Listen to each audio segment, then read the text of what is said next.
Yo, what's happening guys? It's Eagle here, and today I'm bringing you something that I think everyone in the community has been waiting for. In 2017, a channel known as Eagle Precursor 2, which by the way you should subscribe to right now, started making videos showcasing hidden weapons on infection maps. I honestly don't know how he found that Delta beam rifle on Studio 17, but unfortunately for him, 343 patched it almost immediately after he uploaded the video. Shortly after that incredible discovery was made, Eagle Precursor 2 just kept getting better and better at finding hidden weapons, and he discovered that the creator of Drill Sight had successfully hidden a Nornfang on his map in a place that you could only reach by using the lift manipulation strat. But alas, that was patched shortly after as well, and that made Eagle Precursor 2 retreat into hiding. Now, I found this channel shortly after, and was annoyed that someone with a channel name so similar to mine had successfully milked an infection video idea for more views than me. So I got to work trying to discover some glitches of my own. The first that I found was a hidden teleporter on Freak Show that led to a Spanker Prime that you could use in matchmaking. But by this point, 343 had gotten so good at patching these that I only got one attempt at recording the gameplay, because the next time I matched Freak Show, it was gone. Now infection became pretty dormant after that where secrets were concerned. Nothing was found for about another year, when a new game type called Contingency was released that was full of glitches, some of which still work today.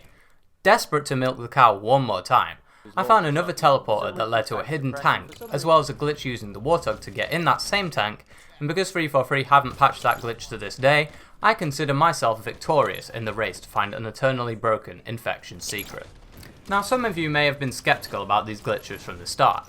Firstly, Eagle Precursor 2 is a shady character. I mean, just listen to this guy. So what do we have here? Well, it's a game of SWAT. Why? I don't like SWAT. I hate it. Why the heck would I vote for it? Well, I was thrown in a game. Not only does the video look like it's from ancient times, but he squeaks like there's no tomorrow. And secondly, some of those gameplays included more than 12 players, which isn't even possible in infection matchmaking. So how did he do it? Well, in today's tutorial, we're going into Forge, as I teach you how to create a video like this, aka a farming map with hidden weapons in Halo 5's Infection.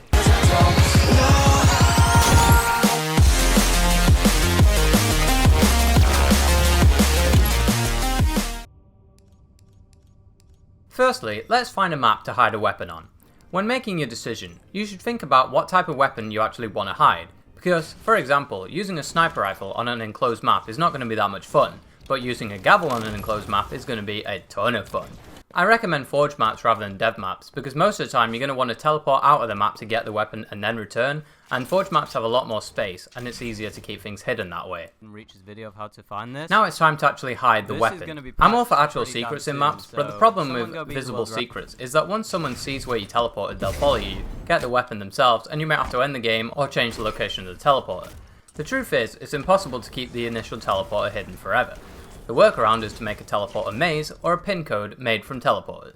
So to create a teleporter maze, first you need to set down one teleporter to escape the map on the alpha channel in a corner or something, and then a receiver on a 64x64 block where nobody can see it. Then place 3 walls like this that separate the floor block into 4 different rooms. For each room we need a receiver teleporter at the front and 4 sender teleporters that will be used to get to the next room. When placing all of the sender teleporters, make sure you set all of them to Bravo channel and put the receiver for Bravo in the C or in a kill ball, which will prevent people who don't know the code from getting to the secret as they'll just die. Now for each room, choose one of the 4 teleporters to be the Charlie, Delta channels, etc. until you can pass through all of the rooms. So maybe you could do the 3rd teleporter, then the 2nd, then the 1st, etc. Next, you need to grab a soft kill boundary and completely cover the teleporter maze so that once you enter it, you only have 10 seconds in order to leave it. You should aim for the maze to be just big enough so that once you know the code off by heart, you leave the soft kill with 1 second left. Finally, in the new room that you teleport to from the last room in the maze, make sure you add a sender teleporter that will take you back into the map, and don't forget to place as many weapons as your heart desires. Before jumping into a custom game to play your map, make sure that you test all the parts that lead up to the secret so that you know all the teleporters work and that you can get back to the map safely. I don't recommend making Last Man invincible because if you accidentally die then you have to either end the game or wait it out. Instead you should either use a weapon that makes you invincible or position yourself somewhere on the map where you can't be killed, such as I did on the invisible platforms on Drill Sight or the top of the Ferris wheel on Freak Show. The most important reason to test the map is that if you get something wrong and then have to end the game and make a new lobby, people will probably get suspicious or just not join back. So you made an awesome map with a great secret weapon and a vantage point in the map to farm from. What now? Well, it's time to play it, of course. In this video, I made my map on Storm's End, and it's pretty simple. It's technically possible to put all the spawns in a box room and spawn kill like me and Tika did on Studio 17, but people are way more likely to report you, leading to avoid me reputation if when you're farming them they don't actually get to move. Now, let's watch a round on this map and then talk again.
So that was a video, and I may be running out of ideas, but I hope you guys enjoy. All my farming maps were inspired by the fact that someone actually got away with hiding a gavel in matchmaking, and these maps are just meant for a bit of fun, albeit not for the zombies. If you're on the receiving end of someone doing this, I'd recommend quitting instantly, and if you're the one doing this, I'm not going to tell you what to do, but most of the time I only ever play one round of something like this and then end the game. Thank you guys so much for watching, and I'll see you in the next video.